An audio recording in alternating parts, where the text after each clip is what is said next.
Hey everybody, this is Michael with Asymmetrical Preparedness. Today we're doing things a little bit different.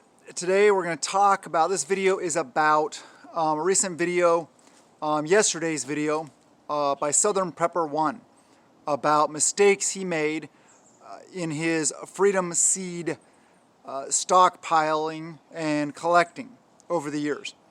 So we're going to talk about this, we're going to talk about a bunch of other things also, so yeah, stick through the video. And before we get going, please subscribe if you're not subscribed. Hit that thumbs up, share the videos, comment below. Helps us grow, helps us reach more people, helps us make a difference in this world.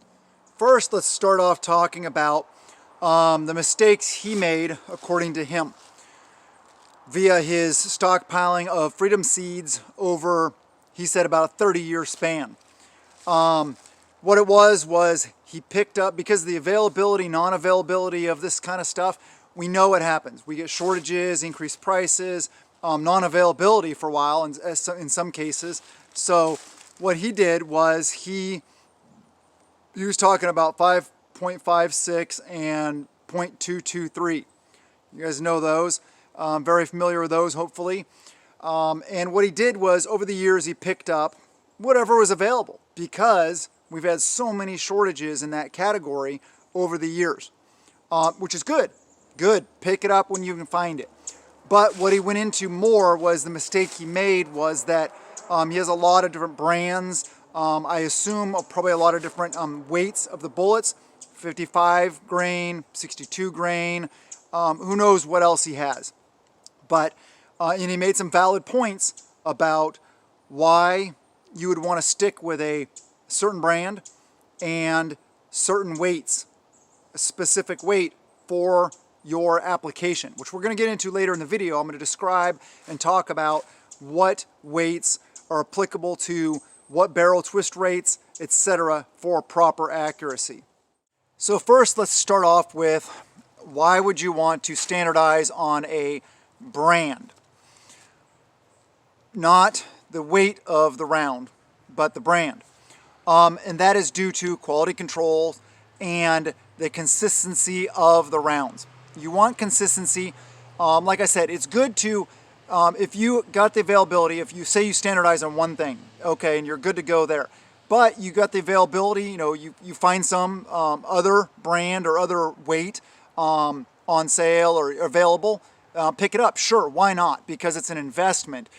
I mean, freedom seeds, lead, copper, and brass are, to me, are a much better investment than silver, gold, platinum, anything like that. Tangible goods, because you could always barter them, and they retain their value. Since when has ammunition ever gone down? Other than the fact of when we go through a severe shortage, it goes through the roof, it comes back down, but it doesn't ever go back down to like down. For example, I have a box of Winchester White Box 5.56 that I bought back in probably like the mid 90s, and it had a sticker, a price sticker still on it, and it was like $249 or $279, something like that, for a 20 round box. Now that 20 round box is probably at least $10, $12, $14, $15. So yeah, it's a good investment. To me, it's one of the best investments you can make. So yeah, pick up what you can when you can, of course.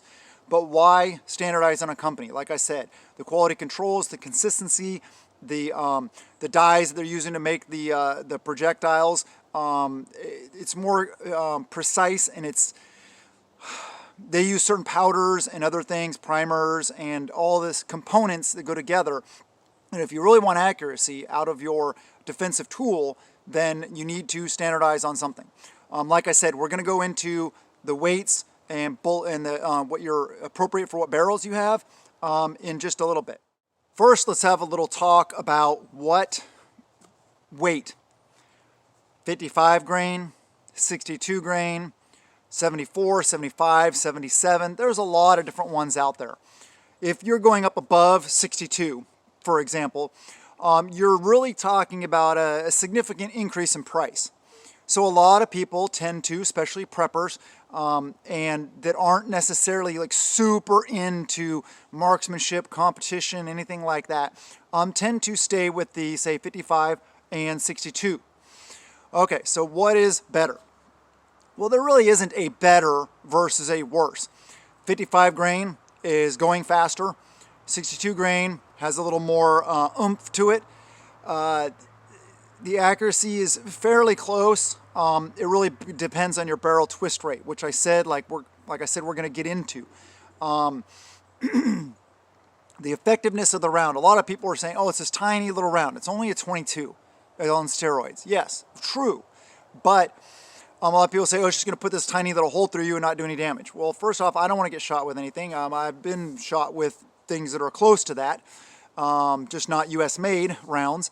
And yeah, it sucks. I don't want to get shot with even a 22. So with that said, the design also of the 55 grain specifically was when it impacts, well, it's not just going to go straight through. It's going to follow the path of least resistance. So anytime it comes up against like bone or something like that, it's going to deflect and also tumble inside the body, which causes good wound cavities, good wounding capability, and a lot of soft tissue damage inside the body. Is it the perfect round? No, it's not. But it is a good round for a good defensive tool. So that's one way to look at it. All right, so let's talk about barrel twist rates. All right, barrel twist rates. You want to optimize the accuracy of your defensive tool, at least to the point where you can be fairly accurate, because a lot of these rounds and weapon systems have varying barrel lengths. There's a lot of different variables that come into play, but and they're not like quarter MOA accuracy. You know, most of them are between 1 and 3 MOA accuracy. What is MOA? Minute of angle. What does that mean? Okay, what does that mean? That means at 100 yards, that round should impact within an inch of each other.